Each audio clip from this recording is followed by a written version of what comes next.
নমস্কার বন্ধুরা, আজকে আমি দেখাবো কিভাবে মাটির নিচের আলু রান্না করা হয়। ভালো লাগলে আমার চ্যানেলটিকে প্লিজ একটি সাবস্ক্রাইব করে দেবেন।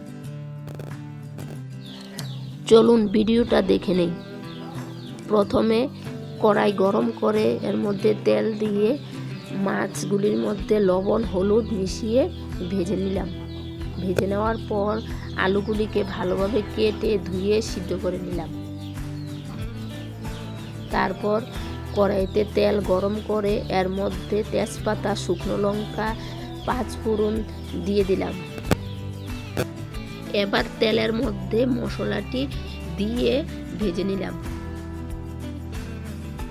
ভাজার পর ওই সিদ্ধ আলুগুলিকে ঢেলে কিছুক্ষণ নেড়ে চেড়ে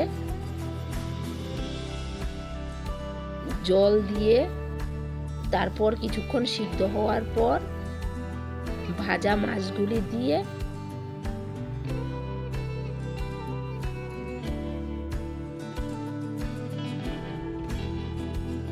নামিয়ে নিলাম। এর মধ্যে ধনেপাতা দিয়ে আমাদের ফাইনালি মাটির নিচের আলু রান্না হয়ে গেল।